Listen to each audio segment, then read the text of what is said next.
เขาสิปิดบังไปฮอดใส่ข้าพเจ้าฮู้จักว่าคนที่มีกินนั้นคนพื้นฐานเวียงจันทน์นั้นเขาพอได้กินเป็นหยังเขาจังพอได้กินพี่น้องคนเวียงจันทน์พอได้กินย้อนว่าเขามีดินไห่ดินนา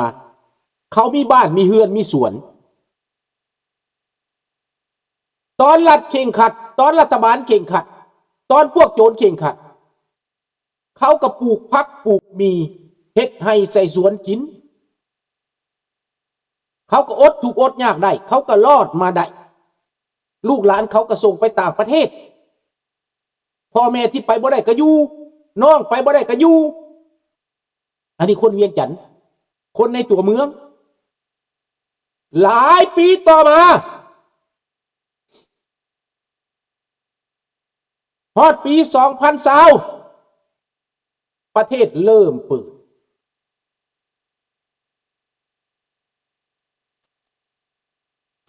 78 ปี1878ว่ามีโกรธดีสบายดีไม่โกรธเด้อดังนั้นพี่น้องคนในเวียงจันทน์คนในตัวเมืองดินกลายเป็นราคานายทุนไทยนายทุนจีนนายทุนต่างประเทศมาอยู่เขาก็ได้ค่าเช่าบ้านมีบ้านเนี่ยคนเช่าเขาก็ได้ค่าดินค่าเช่าดินสบายดีสง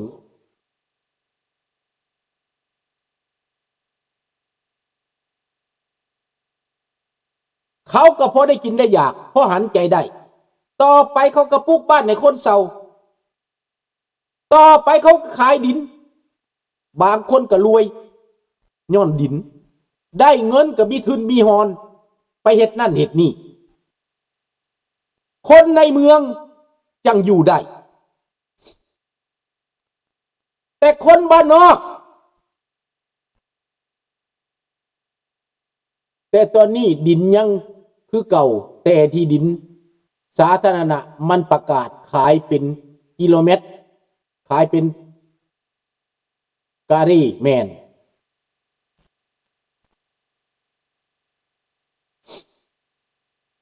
เม็ดกะเร่หนึ่ง800 บาท1,000 บาท 2,000 บาท 3,000 บาท 5,000 บาทมันขายในเมืองดังนั้นคนในเมืองจังได้รวยขึ้นมาย้อนดินผู้ใดมีดินหลายก็มีเงินปากได้หลายกว่าหมู่คนในเมืองแต่ว่าประเทศเรื่องระดับประเทศแล้วเสียหายนักพี่น้องถูกต่างชาติเข้ามาบุกลุกดินมาขุดบ่อแฮมาทำลายป่าไม้มาเป็นเจ้าของทรัพย์สินคนลาวยังน้อยได้ประโยชน์น้อยจากระบบการปกครองอันนี้หนีจากประเทศไล่เบิ่งดูประชาชน3 ล้าน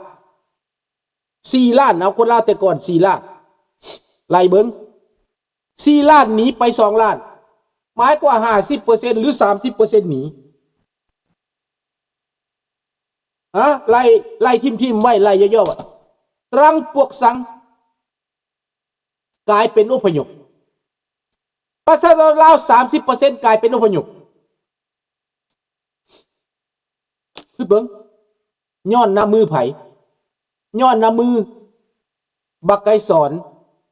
บักคำไต่บักศรีสวัสดิ์แก้วบุญพันธ์บักงูหักภูมิสวรรค์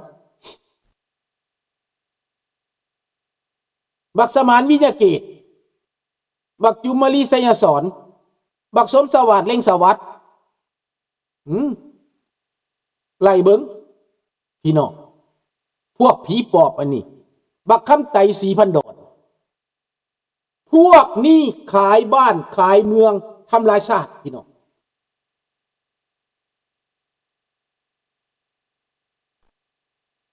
เรื่องผลกระทบสภาพแวดล้อมผลกระทบสังคมเปื่อยเยื่อยสังคมขี่คดขี่โกงเต็มบ้านเต็มเมืองในตอนนี้ทำท่ามาจับป่าตัวเล็กตัวน้อย ว่าสลัดบังหลวงปราบคอร์รัปชันว่าซั่นโอ้ยพวกเวรหาห้อยคันมึงปราบคอร์รัปชันน่ะนะจับเมียบักทองลุนจับเมียบักสอนไสจับแม่มันเบิดจับครอบครัวพวกมันเบิดคันบ่ปราบคอร์รัปชันแต่มันไปหาเรื่องใส่พนักงานตัวเล็กตัวน้อยว่าสลัดบังหลวงพนักงานตัวเล็กตัวน้อยเขาก็สอไปตามที่เขาเฮ็ดได้นั่นแหละตัดสินจำคุกตลอดชีวิตข้าพเจ้าว่าจำคุกบักทองรุ่นแม่จัก100 ปีนี่พี่น้องสบายดีสมพรสบายดีวิลาชนจับป่าตัวเล็กตัวน้อยอ้างหน้าอเมริกาว่าดีเด้ข่อยปราบแล้วเด้คอร์รัปชันนั่นเจ้าสิบ่สนับสนุนข่อยจังได้ข่อยปราบแล้วได้ข่อยกำลังเคลียร์ได้เดี๋ยวนี้น่ะข่อยสิให้มันเข้ากับสากลได้ข่อยสิให้สากลนี่เชื่อข่อยได้ข่อยต้องจับได้ปลาตัวเล็กตัวน้อยนี่แต่ปลาตัวใหญ่นี่ข่อยสิปิดบังไหมเขาฮู้ทันแมนแต่ว่าบ่ต้องตกใจพี่น้องบ่ต้องตกใจญี่ปุ่นอเมริกาเกาหลีโลกเสรีนิวยุโรปเขาประสานงานกันเบิดว่าลาวเป็นแนวใดเขาฮู้เบิดประวัติของแต่ละคนเขาฮู้เบิดโลกเป็นพยานให้สัจธรรมเป็นพยานให้พวกมันต้องรับกรรมนะครับพวกมันต้องรับกรรมพี่น้องคนไทยอย่าเอาตัวอย่างลาวแดงเด้อฟังแล้วอย่าเอาตัวอย่างลาวแดงเด้อสืบต่อพัฒนาประเทศไทยให้เป็นเสรีภาพและประชาธิปไตยนะครับคนไทยที่ฟังอยู่นี้ก็เชิญชวนนะครับเข้ามาฟังความจริงว่าเผด็จการคอมมิวนิสต์เป็นอย่างไรบ้าง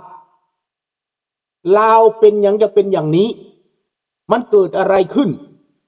คนไทยรู้จักไหมเข้าใจจริงไหมลึกซึ้งไหมกับการที่คนลาวเสียแผ่นดินคนลาวเสียเอกราชลัทธิคอมมิวนิสต์มันดีไหมมันดีต่อโลกไหมถ้าดีทำไมมันล่มสลายในยุโรปถ้าดีทำไมมันในรัสเซียโซเวียตมันล่มสลายไปทำไมถ้าดีทำไมจีนพึ่งอเมริกาทำไมเห็นบอกการลงทุนนั้นมาจากอเมริกาทั้งนั้นมาจากโลกเสรีทั้งนั้นตอนข้าพเจ้าอยู่มันบอกว่าพวกพนักงานรัฐบอกว่า สหายเป็นว่าพวกเฮาจะกระโดด3 บาท 9ขึ้นสู่สังคมนิยมสังคมนิยมตัวจริงนั่นคนสิมีอยู่มีกินไหนคนสิได้รับความเจริญไหนสังคมนิยมเฮาสิกระโดดความ3 บาท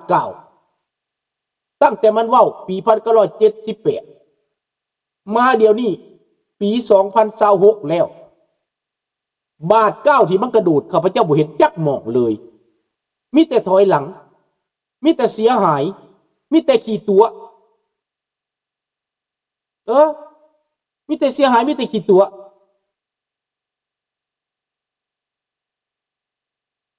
นี่มันเป็นตาหากมันบอกนี่เป็นตานายมันบอกกระโดด3 บาท 9ขึ้นสู่สังคมนิยมเพิ่นว่าข้าพเจ้าก็เลยว่าโอ้คำมากระโดดไปแบบนั้นได้สบายนั่นข้าพเจ้าก็ว่ามันก็เป็นตาสมเสยเลยข้าพเจ้าก็ว่าสักสี่แหละแต่คำเว้านั้นเป็นคำเว้าให้เดียงสาพี่น้องเป็นคำเว้าให้เดียงสาเป็นคำเว้าของคนที่ไร้การศึกษาเป็นคำเว้าที่เป็นคนที่ว่าสุดอัปปีนั่นแหละแต่มาบัดนี้เห็นแล้วธาตุแท้ของพวกมันเห็นแล้วความเลวของพวกมัน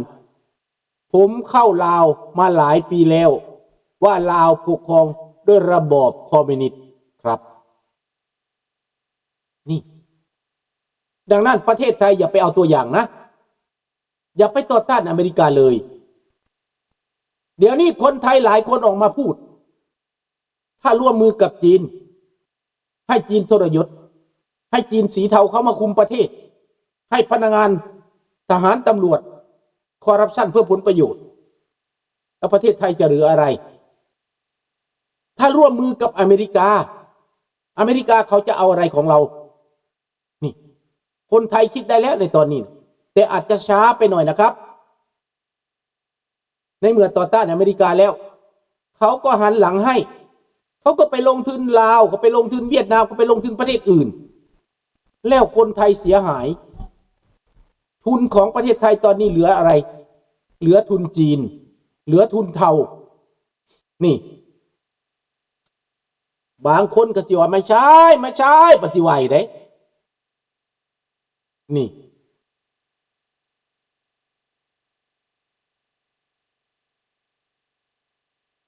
ดังนั้นพี่น้องสุดท้ายแล้วพวกแลนด์นำโซเวียตคนไทยส่วนใหญ่ก็ว่ารัสเซียเก่งกว่าอเมริกาเดี๋ยวนี้เป็นจังไดล่ะสถานีที่ว่า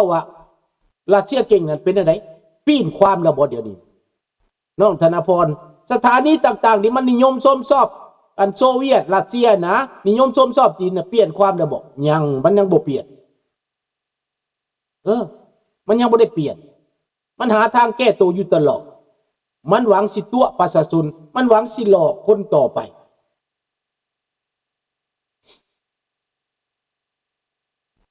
ดังนั้นพี่น้องข้าพเจ้าเชื่อเนี่ยว่าโลกจะเปลี่ยนไปในวัยนี้เตรียมอกเตรียมใจไว้เตรียมอกเตรียมใจไว้พี่น้องข้าพเจ้าเชื่อว่าลาวเฮาสิมีโอกาสฟื้นและเผด็จการนี้มันจะหายไปเองมันจะดับเสื้อมันไปเองเพราะว่าคนบ่ซื่อมันจะเบิดศรัทธามันจะเสื่อมศรัทธาพี่น้องตอนนี้มีแต่พวกลาวผู้เล็กผู้น้อยที่บ่มีความรู้ความรักถูกมันตัวถูกมันหลอกถูกมันต้มกระเสือไปจังสั้นแหละก็แบบเดียวคือกันกับบักกันแบบเดียวเด้อเป็นเด้อ